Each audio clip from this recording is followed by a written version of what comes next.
Secara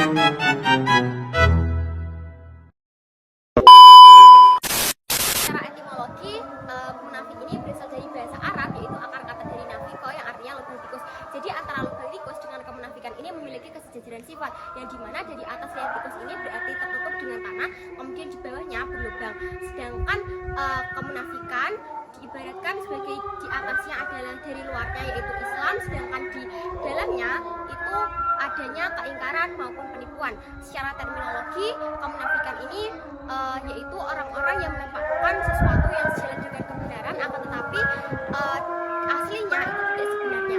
Kemudian kepercayaan atau perbuatannya ini disebut dengan nifak. Menurut ulama, nifak ini menjadi dua kelompok. Yang pertama ada nifak akidah. Nifak akidah adalah orang yang menyembunyikan kekafiran dalam hati dan menampakkan kebenarannya melalui lisan maupun perbuatan. Kemudian biasanya orang-orang yang berperilaku seperti ini itu menampakkan kebaikannya di hadapan komunitas Islam, akan tetapi ketika dia kembali ke komunitasnya dia akan menyatakan keingkaran. Orang-orang yang seperti ini termasuk dalam golongan orang-orang yang kafir, meskipun golongan kekafirannya ini terselubung. Ada ciri-ciri orang munafik. Rasulullah menyebutkan 3 ciri-ciri munafik, yaitu yang pertama, jika berbicara berdusta, jika diberi janji menyelisihi, dan jika diberi amanat ia berkhianat. Lalu menurut Imam An-Najari mengidentifikasi sifat-sifat orang munafik. Yang pertama, sifat-sifat yang terkait akidah. Mereka mempunyai sifat yang tidak jelas. Jika ia bertemu dengan orang mukminin, maka ia menunjukkan keimanannya. Namun jika ia bertemu orang musyrik, maka ia menunjukkan kemusyrikannya. Berkaitan dengan peribadatan, karena mereka ria dan tak berpendirian, maka apabila melaksanakan sholat, mereka bermalas-malasan. Kemudian, berkaitan dengan hubungan sosial, mereka selalu melarang perbuatan baik dan menyuruh kemungkaran. Mereka berupaya berbuat chaos di barisan. Mereka juga banyak bersumpah untuk mendapatkan kepercayaan orang lain kepadanya. Mereka juga berpakaian rapi agar menarik perhatian dan mempengaruhi orang lain. Kemudian berkaitan dengan akhlak, mereka kurang percaya diri, suka ingkar janji, pelit, oportunitis ria, pengecut, pendusta, dan suka memperturutkan hawa nafsu. Berkaitan dengan emosi dan perasaan, mereka penakut baik kepada kaum mukminin maupun dengan kaum orang-orang musyrik. Mereka pengecut dan takut mati, karena itu mereka menghindar dan tak turut serta dalam peperangan. Mereka juga tak senang dan iri terhadap kaum muslimin. Kemudian berkaitan dengan pemikiran, intelektual, dan kognitif, mereka ragu, bimbang, dan tak mampu membuat keputusan. Mereka juga tak mampu berpikir dengan jernih. Karena itu, Al-Quran menggambarkan bahwa hati mereka terkunci. Oleh karena itu, mereka cenderung membela diri dan menjustifikasi tindakan-tindakan mereka. Hal-hal yang harus dilakukan untuk menghadapi orang-orang munafik, yang pertama, memperkokoh loyalitas sesama muslim sebagaimana surat An-Nisa ayat 88. Maka mengapa kamu terpecah menjadi 2 golongan dalam menghadapi orang-orang munafik? Padahal Allah telah mengembalikan mereka kepada kekafiran disebabkan usaha mereka sendiri. Apakah kamu bermaksud memberi petunjuk kepada orang yang telah dibiarkan sesat oleh Allah? Barang siapa dibiarkan sesat oleh Allah, kamu tidak akan mendapatkan jalan untuk mendapatkan petunjukan baginya. Untuk yang kedua, menolak orang munafik sebagai teman dekat. Yang ketiga, menolak orang munafik sebagai pemimpin dengan tujuan untuk mencegah kehancuran kehidupan bermasyarakat dan negara akibat kemudaratan mereka. Namun, dengan bekerja sama tetap diperbolehkan selama identitas pada agamanya terjaga. Yang keempat, membangun kewaspadaan.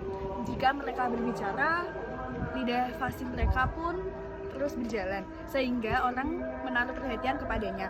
Namun, pembicaraan kosong dari segala makna dan nilai. Yang kelima, memperbanyak doa. Dengan doa, orang-orang mukmin mengharapkan datangnya pertolongan dari Allah SWT.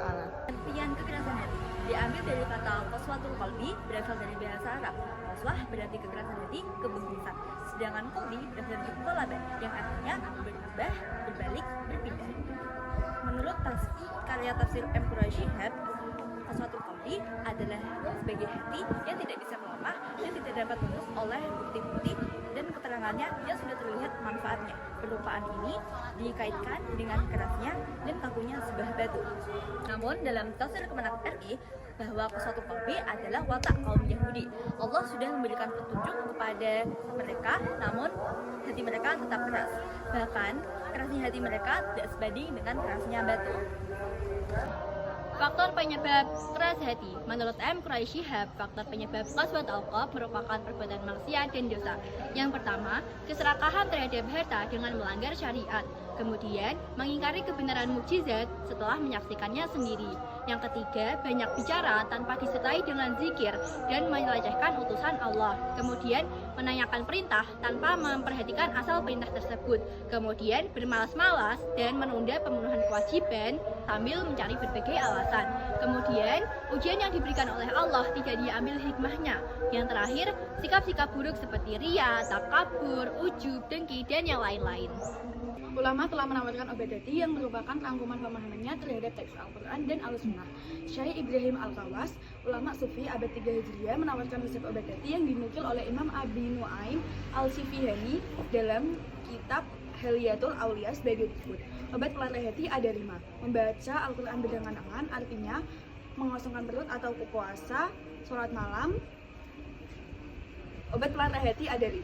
Membaca Al-Quran berangan-angan, artinya mengosongkan perut atau puasa, sholat malam, bermunajat di waktu sahur, dan berkumpul dengan orang-orang yang saleh.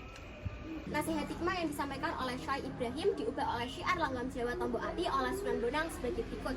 Tombo Ati iku ana 5 perkarane, kaping pisan maca Quran lan maknane, kaping pindho salat wengi lakonono, kaping telu wong kang saleh kumpulono, kaping 4 kudu weteng ingkang luwih, kaping 5 zikir wengi ingkang suwe.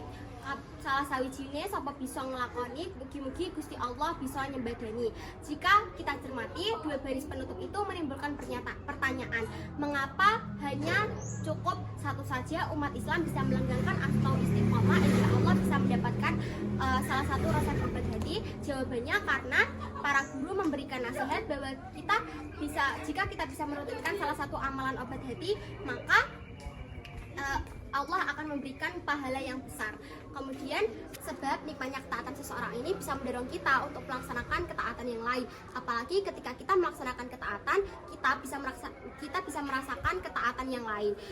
Maka doa yang bisa kita panjatkan yaitu Allahumma hrimni ladzata ma'siyatika warzuqni ladzata ta'atika, yang artinya, ya Allah, luputkan aku dari kelezatan untuk bermaksiat kepadamu dan berikanlah aku kelezatan untuk taat kepadamu.